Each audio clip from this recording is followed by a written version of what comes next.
New Year, everyone. I hope you all had a wonderful holiday. It's exciting to be starting a new year, isn't it? What I want to do first today is share with you an extraordinary exercise that will help you bring 2023 in with newfound clarity. I want to share this with you first, and then we'll jump into the first podcast of the year entitled Letting Go of Perfectionism. But truly, there are so many goal setting exercises that are sort of all over the internet right now that you hear about. But I believe that this exercise is really different and powerful and very important to do before we're really able to truly move on to our shiny new year of 2023. Now, I've been coaching for over 7 years now, and I've seen this pattern now over and over. Throughout the year, we work towards our goals, we manage our minds and our experience in the world, and then a new year comes, and then it's fascinating. We decide to just throw it all out and pretend the last year never even happened. It's funny. I often hear people say, "Oh, so glad 2022 is over. I don't even want to think about it." We get so excited about the new year. We buy a new journal, we set new goals, we become all about our new possibilities. And look, nothing wrong with that. But through the years, I have found that the strongest determinant of how 2023 is going to go for you is the story you tell about 2022. What did we learn from the past year, right? This year we just left behind in the rearview mirror. This is what I really want you to understand. The way you tell the story of how you handled 2022 is the strongest influence on how you will show up in 2023. So later on, and hopefully in the very near future, I want you to sit down and write. I always think it's better to write it out so that you can see it visually, whether it's on paper or on the screen. But I want you to write the story of 2022 with you as the hero and the warrior. You heard me right. I did say hero and warrior. I want you to write it from that lens. Now, look, I'm more than aware that the last few years have been unusual in nature, but I don't want that to get in your way. I want you to focus only on you in this exercise. How were you a hero this year? And how were you a warrior? I want you to leave everything else out, especially the negative. Truly.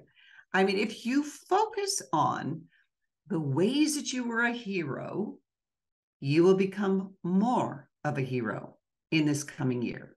Now, stay with me right now. I know you can do this.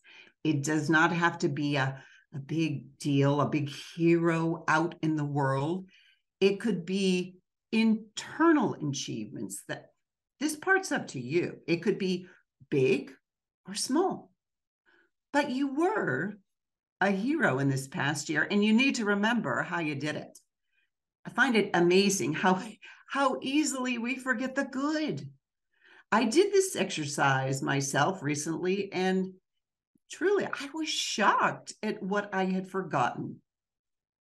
For example, last January, I'd been a real warrior for one of my children who had been in the hospital and was recovering.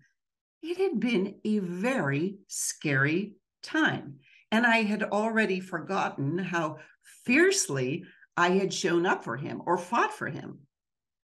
Do you see what I mean here? I want you to borrow my belief in you because I know you were a hero and a warrior.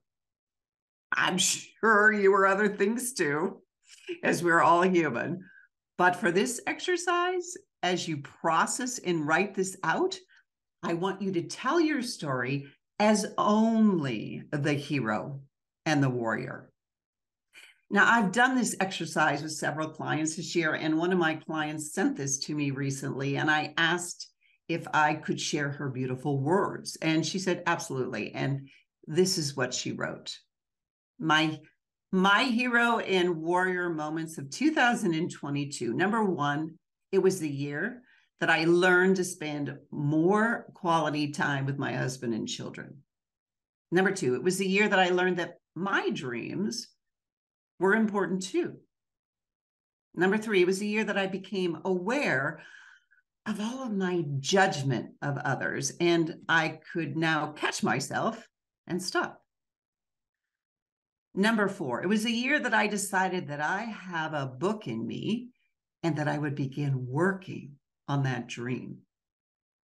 Number five, it was the year that I decided that I was enough and that I had something to offer the world. She went on to say, thank you, Leighanne, for making me try these words on. Hero and warrior aren't words that I would ever use to describe myself, but I can see now that I actually had moments of real strength. I did a lot of new things that were out of my comfort zone. I took care of myself in so many new ways, and I have made so many strides in identifying how I'm feeling without making it mean the world was ending. I really was a hero and a warrior this year. I'm proud of my growth, and I cannot wait to see what 2023 has in store. Not gonna lie, that was an amazing letter to receive. Now, I also want to point out, I'm quite sure that while she was doing this, she had some negative thoughts pop up, right? While she was doing this exercise, but that's not the focus here. We're always going to have those thought tornadoes. The focus of this exercise is on the growth. When you take the time to write about 2022, you inadvertently create momentum for an exciting 2023. So take the time to reflect on this past year. Now, the way that I did it was to look at my calendar so that I could recall of the things that had happened. I also spent some time scrolling through my 2022 pictures on my phone, and that was great because it triggered all the memories for me to reflect upon. Now, I don't want you to listen to this and say, that's interesting, and then not do it. Take the time, write it down, tell your story. You will be setting up 2023 in a new and powerful way. Okay, now we're moving on to our new topic. Perfectionism. I thought, oh my gosh, what a perfect topic. Haha, no pun intended, for 2023. It's funny. If I had to think of the one thing I hear people say a lot, they'll say something like, perfectionism, it's just really all about the people who have the perfect homes and the perfect careers and the perfect families. Their lives are just problem-free. And then they kind of come to the conclusion that they're not perfectionists since their own life really doesn't feel that perfect. But what's interesting is upon reflection, and usually through some coaching, many awaken to the idea that they, in fact, have been allowing perfectionism to interfere with their goals, their plans, and progress in their lives. And often they're just shocked. And they say, well, wow, I never really thought of myself this way as a perfectionist. But I'm beginning to see how those tendencies have been kind of creeping into my life. Identifying the ways that perfectionism could be manifesting in your own life, I think, is a pretty helpful way to begin the new year. And then you can decide if you want to do anything about it. It has been a pain point for me at various times in my life, something that I will always now keep my eye out for, as I've learned that perfectionism is really a dream stealer.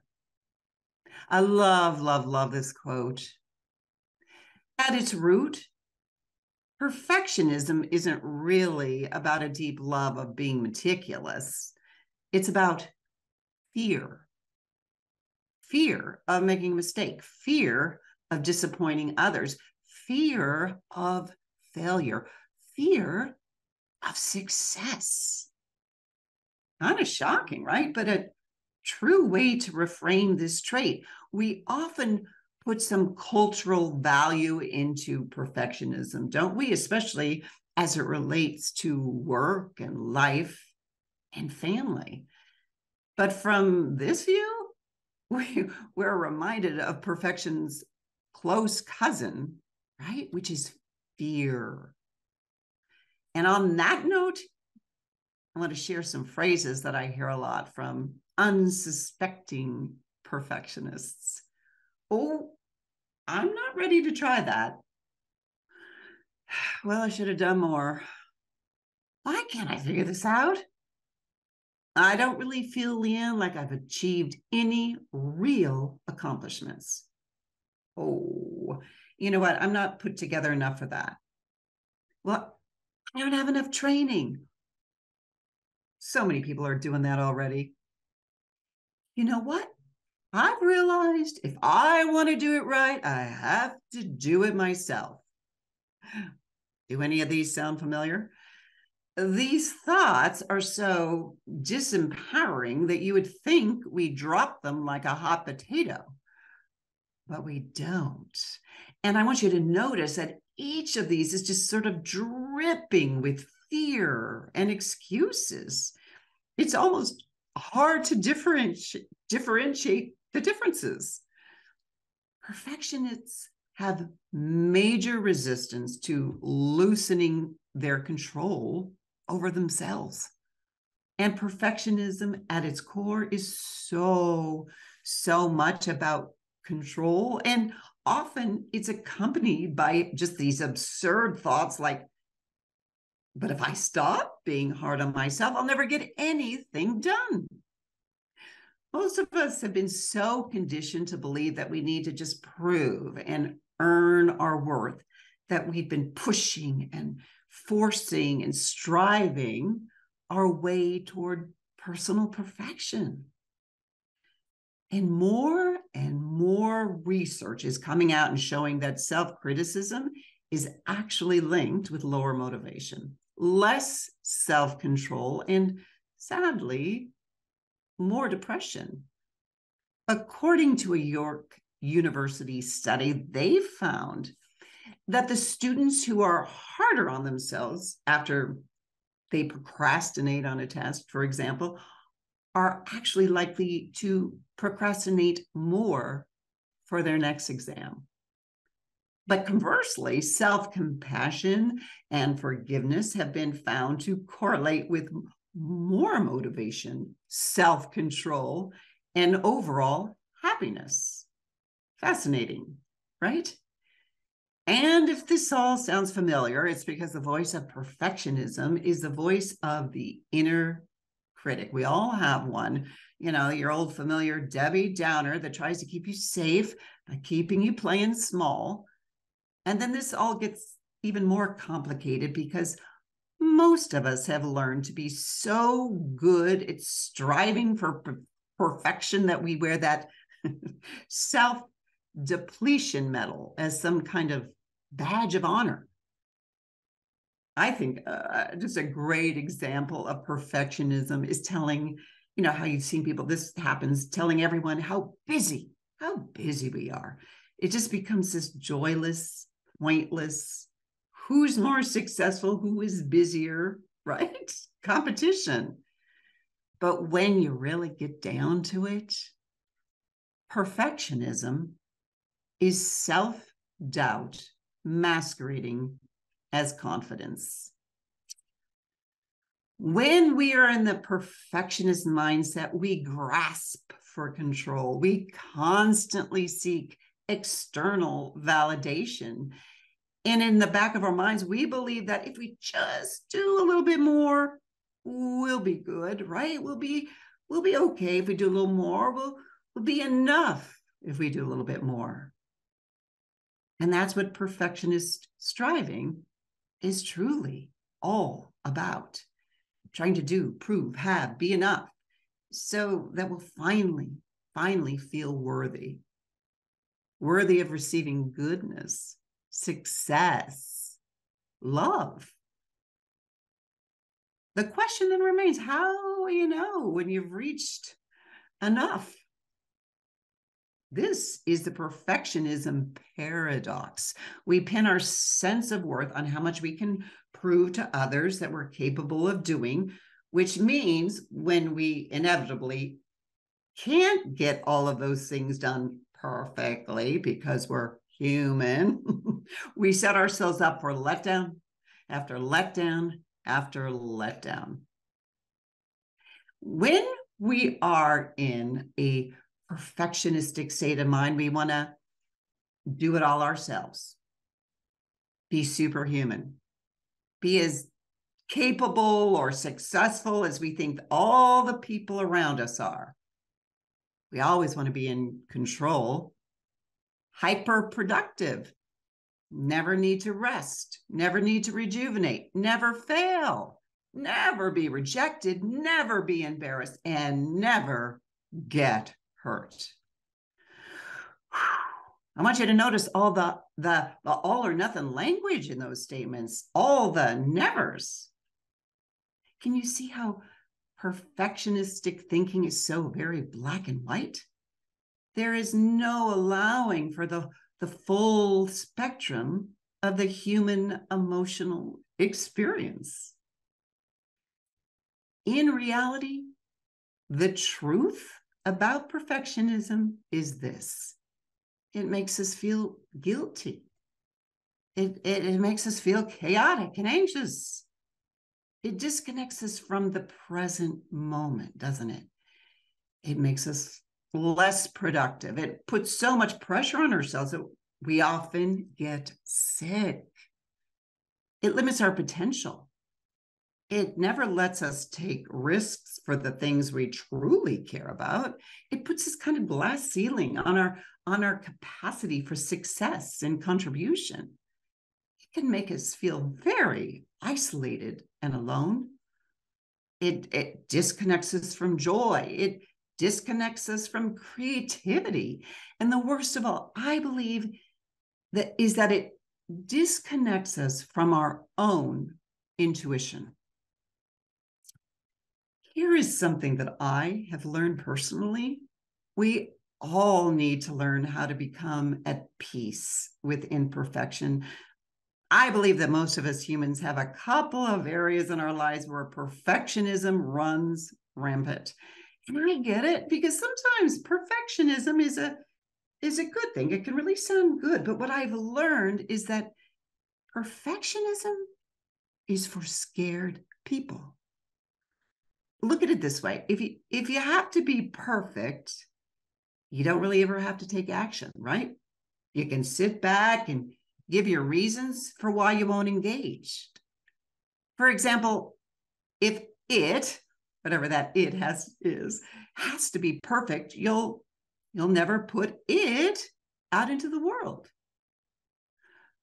In the last 3 years, I've had to create a lot of content for my coaching business. And believe me, it's far from perfect. But I'm very committed to offering these podcasts to my listeners, right? So now, you know what? If I make a mistake, I'm much kinder to myself now. And interestingly enough, I believe the more we strive for perfection, the less worthy we feel. Truly, this is truth.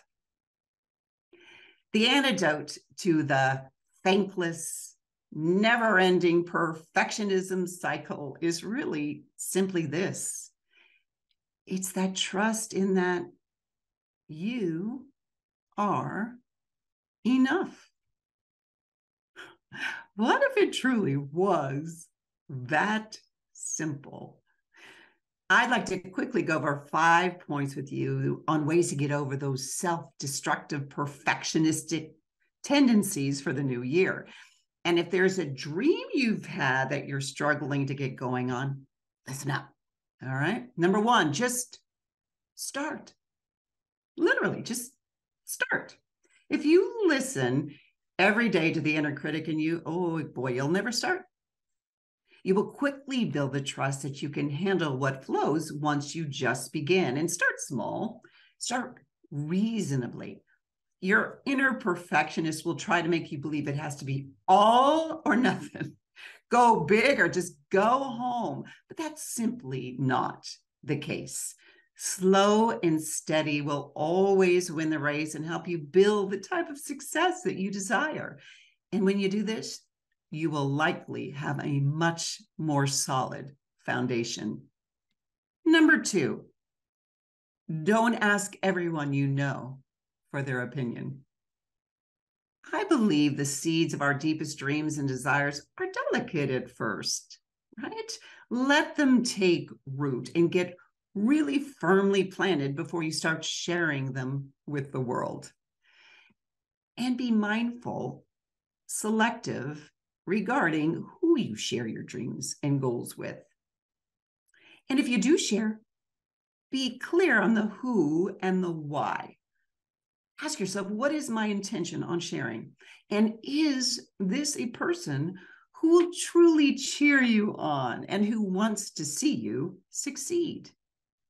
Remember, I believe it's far cooler to quietly go and cultivate your dreams, and rather than immediately show them to your friends and family as seedlings in the spring, wait until the fall, when you can show them the full harvest of your labors. Number three, become more playful. I think becoming more playful is a great practice for dialing back the notion that things need to be perfect. It could even be fun to let things get a little messy. Becoming more playful helps to encourage humor, right? And the ability to laugh at oneself. Being playful also encourages our creativity. So the goal here is to stop taking ourselves so seriously. Number four, perfectionism can look great, right, from the outside, but often it comes with a price. Perfectionism is an addiction, really, to looking like we have it all together to the outside world, and usually at a huge cost to our inner world. I mean, it's all about optics. Next time, when you notice your inner perfectionist jump into the driver's seat, just take a deep breath, press pause, and kind of tune into what you notice in your body. Are you nervous? Are you maybe feeling a little overwhelmed? These emotions offer such valuable clues as to whether you're heading in a direction that is healthy for you. I mean, if your heart rate is up or you're feeling anxious, perfectionism is probably kicking in. What I want you to do is to start to differentiate what perfectionist thinking does to your body versus how you feel when you are grounded, present, and accepting of whatever comes at you. And number five, celebrate the small victories. Now, full disclosure here, the ego or the inner perfectionist hates this and will resist this big time. You know, the perfectionist mind wants everything like to come together immediately, neatly, tidily, perfectly, right? But the way things really work is they grow bit by bit with steady, consistent, undrama-filled, brick by brick foundation laying. But the more you soak in those small victories of that, the more motivated and confident you'll feel to keep taking steps in the bigger direction that you want to head. And guess what? By By doing that writing exercise that I opened this podcast with, you will be laying down some of the first bricks for 2023. I want you to use that exercise as a terrific starting point. And remember, you know what? The small action you actually take is so much better than the big action you won't. Interesting. When our perfectionistic self moves out of the way, the real us can come forth and shine. In closing, I just want to say we are not irresponsible for choosing to do our best and letting it be.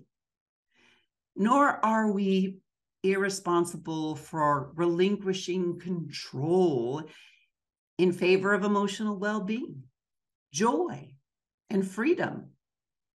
It's not so irresponsible to do a little less so that we can last the test of time. And it's not irresponsible to decide to tune out the noise of the world and to walk down our own unique path. It might be a little slower and a little imperfect, but this is where our most genuine self resides, in that tension and balance between showing up and letting go.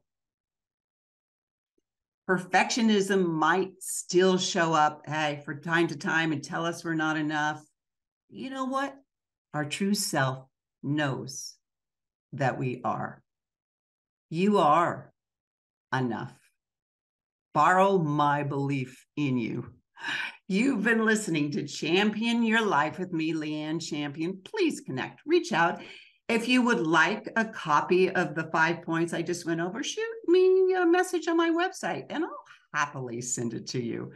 If you have more work you want to do, reach out and schedule a discovery call to see if we're a fit. I would love nothing more than to be able to help you this new year. You can find me at LeighanneChampionCoaching.com, Instagram, Facebook, TikTok, or simply type in Champion Your Life. I look forward to the next time we're together. Until then, Godspeed.